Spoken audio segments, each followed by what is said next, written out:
Gak usah capek-capek bikin New Year's resolution. Target minggu ini aja udah terpenuhi belum?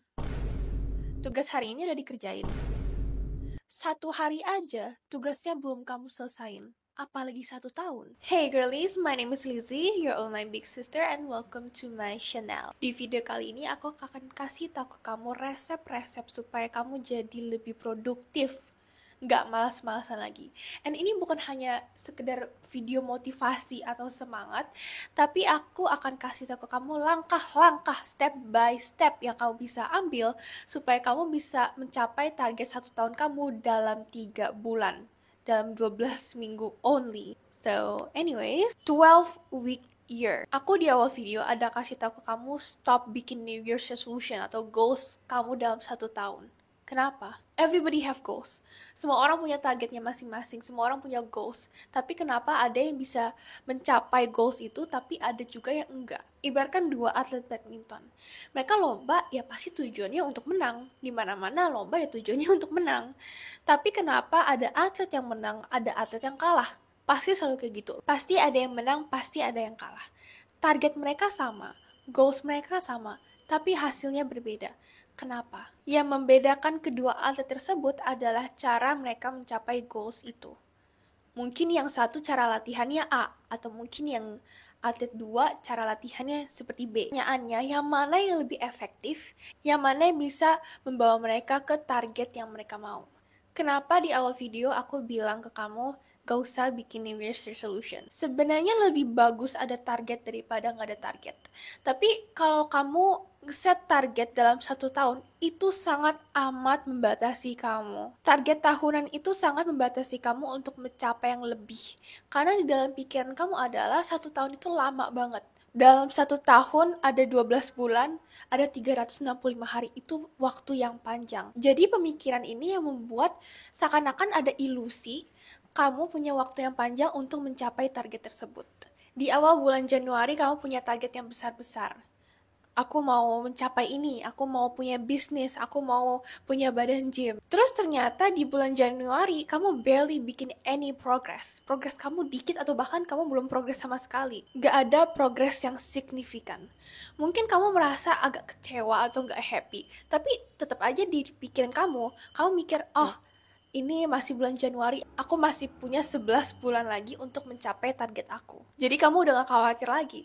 Terus terulanglah di bulan Februari, di bulan Maret kamu masih mikir, ini masih awal-awal tahun, gak apa-apa, nanti di pertengahan sampai akhir bisalah mencapai target itu. Kamu masih punya banyak waktu. Nah, sampai sudah mendekati akhir tahun, baru nih kamu mikir, waduh, udah mulai akhir tahun, udah mau ganti tahun, aku harus mulai aktif nih, produktif. Setidaknya bikin progres lah yang lebih signifikan. Akhirnya progres ya ada, tapi target kamu nggak tercapai. Coba kamu mikir dulu.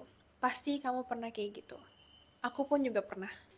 And ini juga universal experience. Kenapa banyak dari kita yang stuck di cycle itu terus? Itu karena kita kurang merasa urgent, kurang urgensinya, kurang terburu-burunya. Karena kamu mikir 1 tahun itu lama, kamu jadi gak merasa 1 hari itu penting. Kamu gak merasa 1 minggu itu penting. Jadi kamu biarkan itu lewat begitu aja dan kamu masih mikir, oh masih ada 1 tahun lagi. Kalau target 1 hari aja kamu gak terpenuhi, apa yang bikin kamu mikir kamu bisa memenuhi target 1 tahun? Fenomena ini aku baru sadar setelah aku baca buku 12 Week Year by Brian P. Moran dan Michael Eddington. Dan bahkan fenomena ini bukan hanya terjadi ke kita-kita aja, tapi juga ke perusahaan besar, kayak perusahaan asuransi atau jasa keuangan. Bulan November dan Desember adalah bulan paling produktif mereka, karena udah mulai di akhir tahun, udah mau ganti tahun, baru mereka ada merasa urgensinya. Banyak di antara kita yang awal-awal tahunnya santai, tapi pas udah di akhir-akhir baru nih mulai panik, udah mau ganti tahun. Jadi mulai nih produktif, aktif, setidaknya mencapai dikit lah targetnya. Tapi coba kamu mikir, gimana kalau misalnya rasa urgensi itu, rasa panik itu selalu ada di setiap 3 bulan. Bayangin seberapa produktif kamu dan seberapa banyak progres yang kamu bisa capai kalau kamu bisa ngerasain rasa urgensi setiap akhir tahun itu dalam setiap minggu atau setiap bulan. Aku persingkat aja inti yang aku pelajari dari buku 12 Week Year dan aku akan kasih tahu ke kamu step by step. Langkah pertama, vision and goal setting. Buat vision jangka panjang kamu. Kamu definisikan tujuan jangka panjang kamu apa. Karena tujuan jangka panjang ini yang akan menjadi panduan tujuan jangka pendek kamu.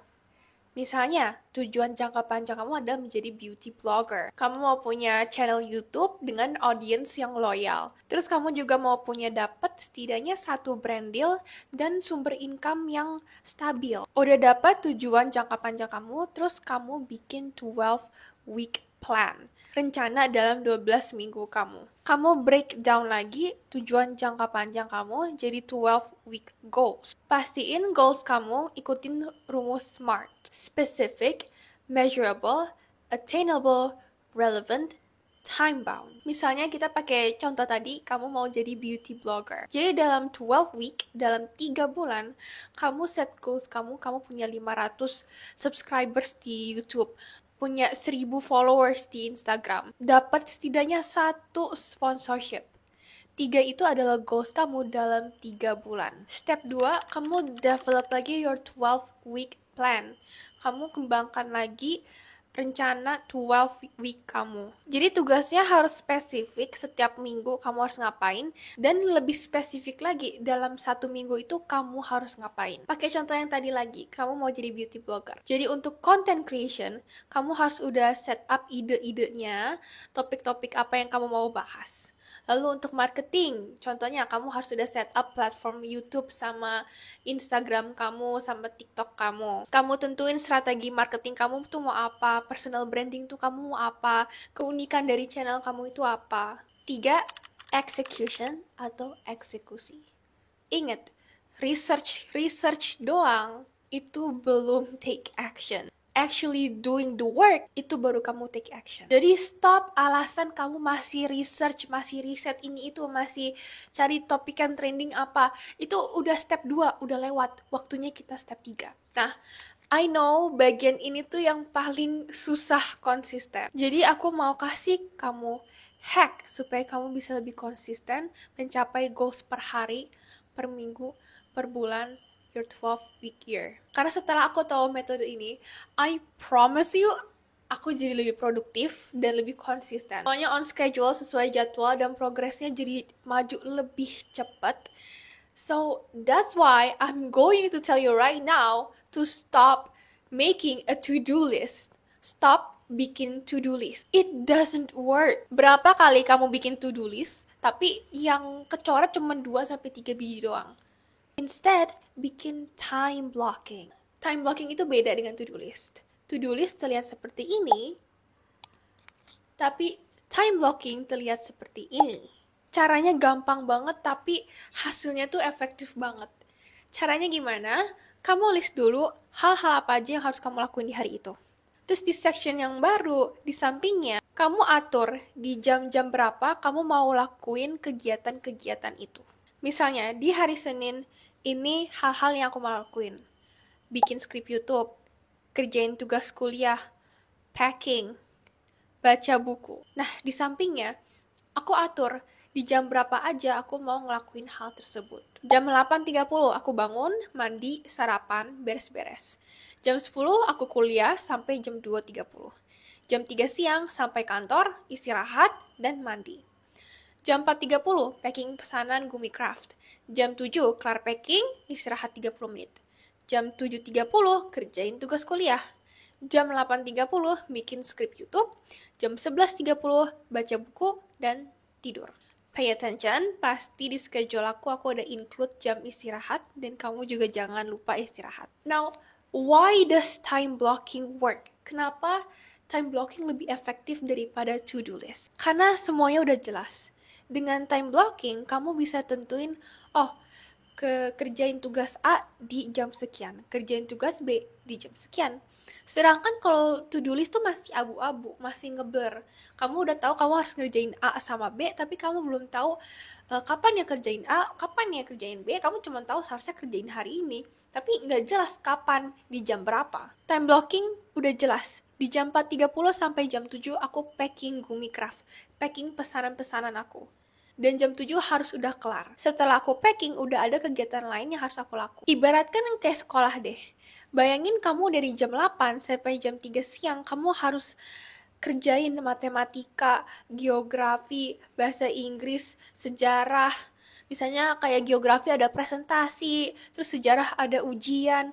Kenapa semua itu bisa muat dari jam 8 sampai jam 3 siang? Itu karena jamnya udah diatur. Udah clear, mata pelajaran matematika dari jam sekian sampai jam sekian. Lanjut, bahasa Inggris dari jam sekian sampai sekian. That's why it works. Jadi aku sangat menekankan kamu untuk setidaknya coba metode ini. I promise you, it works. Step 4, setelah kamu eksekusi, congratulations, it's time for you to review. Akhirnya kamu bisa review. Coba kamu review atau analisa eksekusi kamu di minggu pertama. Apakah sudah sesuai? Apakah sudah mencapai target? What works and what doesn't work? Apa yang bekerja dan apa yang tidak bekerja? Kasih dikit ruang untuk fleksibilitas dan perbaikan. Baiki kurang-kurang minggu pertama di minggu kedua. Kamu lakuin itu terus sampai 3 bulan kamu selesai. Terus di akhir 3 bulan, kamu review lagi apa yang efektif, apa yang enggak. Kamu bisa ambil pelajaran dari kesalahan-kesalahan sebelumnya untuk develop your 12-week plan selanjutnya. Aku percaya, what you pay attention to the most will be your reality. Hal yang paling banyak kamu kasih perhatian akan menjadi realita kamu di masa depan. Kalau kamu paling banyak kasih perhatian kamu untuk belajar bisnis, maka kedepannya kamu akan menjadi pembisnis. Kalau kamu paling banyak kasih perhatian kamu untuk belajar menjadi content creator, maka kamu kedepannya akan menjadi content creator. Homework. Obviously, homework kamu minggu ini adalah untuk mulai your 12-week plan. Bikin rencana 12 minggu kamu. Mulai dari langkah pertama, vision and goal setting. Tanya ke diri sendiri, ask yourself, kamu kedepannya mau jadi apa? Tujuan jangka panjang kamu apa? Kenapa kamu mau jadi kayak gitu? Kenapa itu menjadi tujuan kamu? Kalau kamu masih ragu mencoba, tenang aja, aku pun juga ngejalanin 12-week plan, dan masih banyak teman-teman yang lain juga belajar jalanin 12-week plan. Kamu nggak sendiri kok, let's do it together. Kamu paham betul kalau 12-week plan bisa lebih efektif untuk kamu mencapai goals kamu. Kamu paham betul kalau banyak hal-hal yang harus kamu lakuin untuk mengubah hidup kamu menjadi lebih baik. Tapi kenapa kamu masih merasa malas? Kenapa kamu enggan ngelakuinnya? Padahal kamu paham betul loh, itu yang harus kamu lakukan untuk mengubah hidup kamu menjadi lebih baik. Why kamu masih merasa malas? Aku mau kamu subscribe dan nyalain notifikasi, karena di video selanjutnya, kita akan belajar untuk saling mengenal diri sendiri. Kenapa kita merasa malas, enggan melakukan sesuatu yang seharusnya kita lakukan? Kenapa kamu sangat susah merasa termotivasi dan take action? Dan tentunya aku akan kasih tahu kamu cara kamu lepas dari lingkaran malas ini. Jadi pastikan kamu udah subscribe dan nyalain notifikasi supaya kamu gak ketinggalan lagi. As always, I appreciate you and I will see you di video selanjutnya. Take care, girlies.